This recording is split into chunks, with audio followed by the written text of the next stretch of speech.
wabarakatuh dan salam sejahtera, salam dirahmati negeri Sarawak. Saya Cikgu Muhammad Yusuf bin Abu Bakar bersama dua orang rakan guru daripada SK Sungai Kelabit, iaitu Cikgu Stella Anak Sidi dan Cikgu Irwani Narwin Victor binti Sugoh. Sekolah kami telah menjalankan satu kajian tindakan. Kajian ini merupakan satu intervensi yang kami namakan iShare yang melihat keberkesanan pengubahsuaian tingkah laku disruptif murid. Ya. Seperti mana sedia maklum, tingkah laku disruptif murid merupakan impak negatif di dalam kelas melalui pelbagai cara dan mengganggu proses PDPC guru. Ya.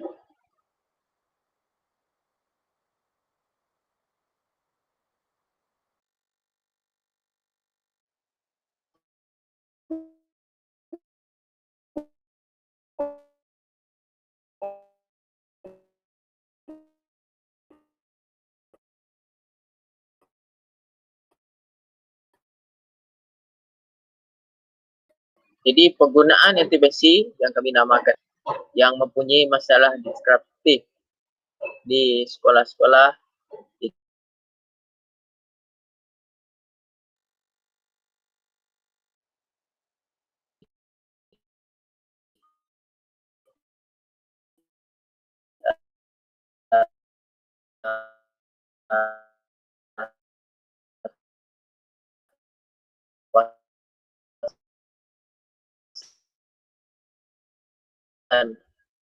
luar bandar, terutama sekali di sekolah. Dan A pula mewakili fasa baseline 2, iaitu penarikan intervensi. Pemerhatian ini dijalankan selama 2 tahun 7 bulan, iaitu bermula pada tahun 2018 yang lepas, okay, yang melibatkan proses sebelum, semasa dan selepas intervensi. Pemerhatian juga dilakukan di dalam bilik kelas dan data yang diperolehi dinyatakan dalam bentuk jadual dan juga graf yang melihat keberkesanan intervensi yang dilaksanakan. Okay. Secara keseluruhannya kajian ini nanti akan mendapati berlakulah pengurangan tingkah laku disruptif murid ini semasa intervensi 1. Intervensi iShare ini diperkenalkan dan mengekalkan penurunan walaupun intervensi telah lama akan ditarik semula. Okey. Kita lihat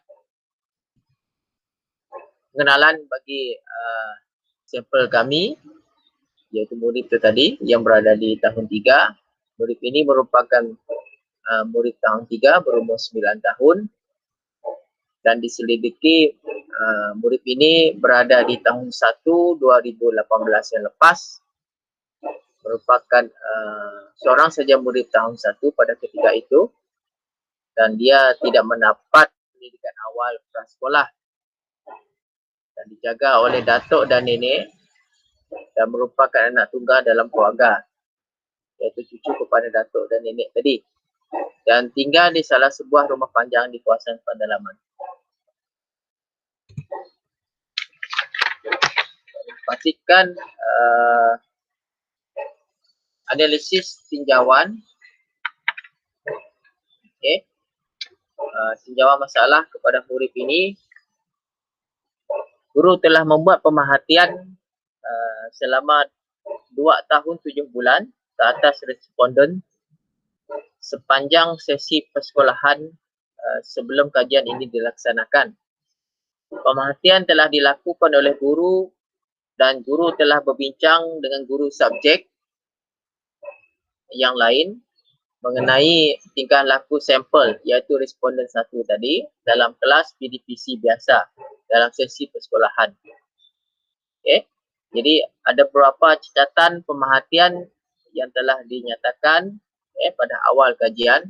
Yang pertama, kita boleh perhatikan dalam paparan di sana, iaitu seorang murid yang senyap, tidak berfokus, suka bermain, termenung, tidak masuk kelas, kadang-kadang kerap keluar kepada kelas, tidak terlibat dengan PDPC secara aktif, ternganga jika ditanya soalan, melarikan anak mata jika bercakap dengan guru, menggulung lidah ketika dipaksa bercakap, buat endah tak endah ketika menghafal sipil, khususnya bagi subjek matematik, tidak mahu makan, hanya mahu makan mi segera sebagai bekal setiap hari pada waktu pergi sekolah.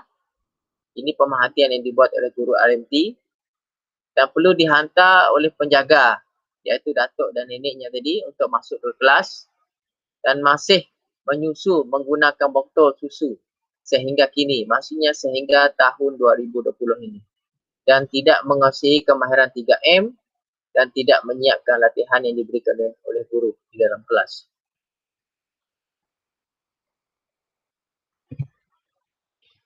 Okey, itulah keadaan murid ini apabila berada di dalam kelas. Pada ketika ini, murid ini bersekolah di tahun 3 bersama dengan 4 orang murid yang lain, iaitu murid tahun 2 yang bersekolah di kelas bercantum, iaitu kelas tahun 2 dan tahun 3 bercantum. Dan bilangan murid 4 orang tahun 2 dan seorang tahun 3. Hasil pemerhatian yang dibuat tadi, kurang penguasaan 3M dan juga apabila berada di dalam kelas di mana dilabelkan di situ, seorang murid yang gelisah dan resah di dalam kelas. Jadi diharap kajian tindakan yang dijalankan ini, intervensi iShare ini akan sedikit sebanyak akan mengubah tingkah laku distraktif murid ini ke arah satu respon yang lebih baik, terutama sekali dalam pencapaian PDPC biasa di dalam kelas. Okey, bagaimana program aktivasi iShare ini dijalankan? Di mana dalam paparan di sana, dia akan menggunakan banyak perkara. Salah satu daripadanya membentangkan maklumat, sama ada maklumat itu daripada simpulan bahasa, info sign, CV, word of the week, di hadapan murid yang lain atau di hadapan ramai. Kemudian maklumat itu tadi akan dibentang, akan dimaklumkan kepada murid yang lain, terutama sekali semasa perhimpunan mingguan, dan murid akan perlu mencari sendiri maklumat tersebut dan buat hafalan sendiri sebelum hari pembentangan tadilah yang akan dibuat kepada murid ini, mana-mana murid ini dipilih, dan murid tahun 2 dan guru juga akan membimbing, membimbing murid. Maksudnya,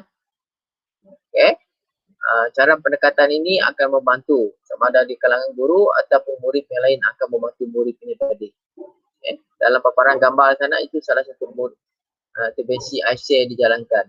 Bukan saja kepada murid ini, kepada murid yang lain bersama juga akan dijalankan sekali.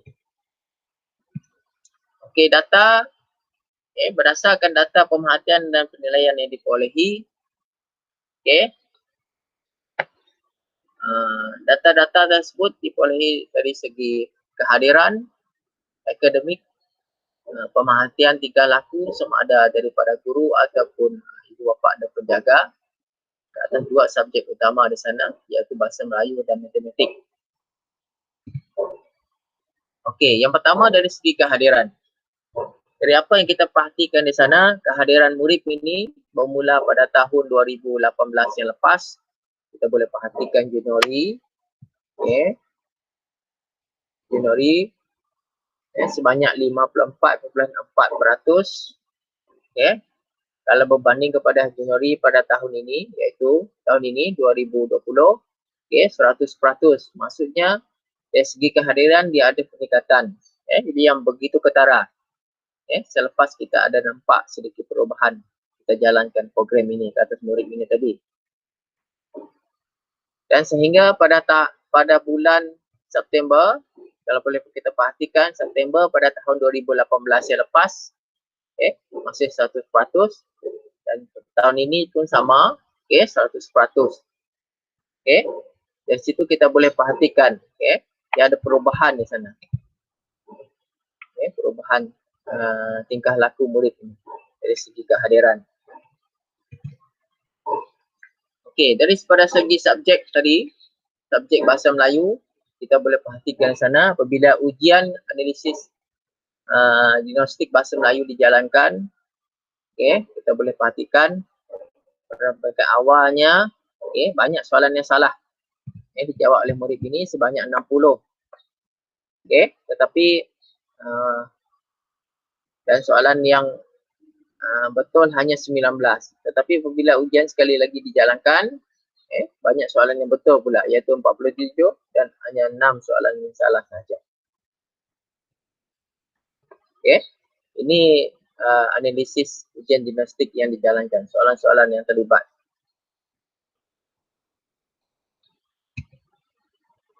Ini. Kemudian untuk matematik, kita boleh perhatikan apabila di awal kajian dijalankan, murid ini tak dapat menghafal sifir dengan lebih baik. Kita pergi kepada sifir-sifir yang lain, di sini kita boleh nampak perubahannya. Di mana murid ini dapat mengira, sifir-sifir tertentu, dapat menghafal sifir dengan lebih baik.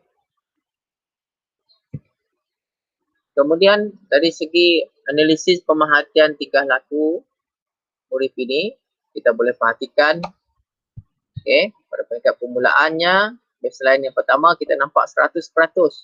Senyap apabila ditanya soalan. Kemudian apabila intervensi ini dijalankan, kita nampak perubahan. Dia ada perubahan. Maksudnya dia sudah kurang. Senyap ditanya soalan tu. Maksudnya dia akan lebih banyak bercakap dan sebagainya. Kemudian bertanya soalan dalam kelas, peringkat awalnya memang kosong, tak ada. Baseline pertama, kemudian baseline kedua, kita nampak ada perubahan, ada 42%. Maksudnya dia ada menanyakan soalan di dalam kelas, perubahan tingkah laku. Dan yang akhir sekali adalah menyapa guru. Baseline yang pertama kita nampak sifar, kosong. Jadi apabila pergi baseline yang kedua, kita nampak di sana dia ada peningkatan yang begitu ketara sekali, 138.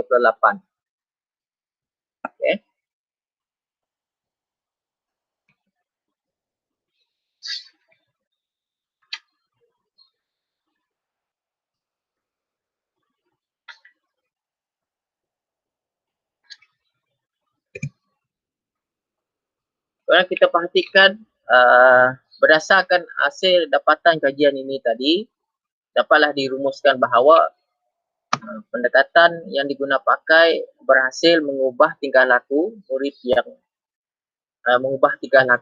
negatif kepada yang lebih positif. Kesesuaian pengguna intervensi iShare terhadap responden tadi adalah bertepatan dengan tahap perkembangan dirinya. Oleh itu, tindakan yang diambil dapat diubah kepada tindakan mengambil tindakan negatif kepada sesuatu yang lebih positif. Hal ini adalah sejajar dengan matlamat pendidikan, iaitu untuk meningkatkan perkembangan diri murid yang holistik dan positif. Cadangan yang ingin dikemukakan dalam kajian ini meliputi 5 aspek.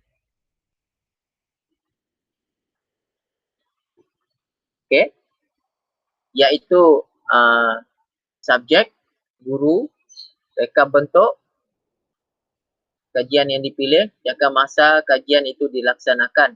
Pertama, kajian ini melibatkan murid tahun 3, subjek tadi, oleh itu disarankan kepada pekaji untuk masa-masa yang akan datang untuk tidak hanya membataskan pelaksanaan kajian kepada murid dalam lingkungan satu umur sahaja, tetapi diperluaskan kajian kepada semua murid di tahun-tahun lain yang dirasakan bertepatan dengan ciri-ciri yang diperlukan, sekaligus mengukuhkan lagi dapatan kajian.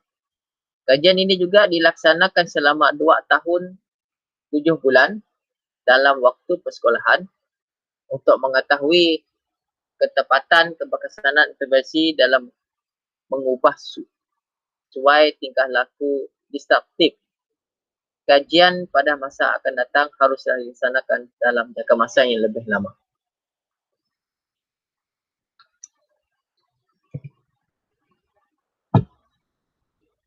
Dan kesimpulannya, intervensi ini sedikit sebanyak dapat membantu para guru, khususnya guru-guru tahap 1 yang ingin membina keyakinan murid, di samping dapat memupuk tingkah laku positif dalam diri murid.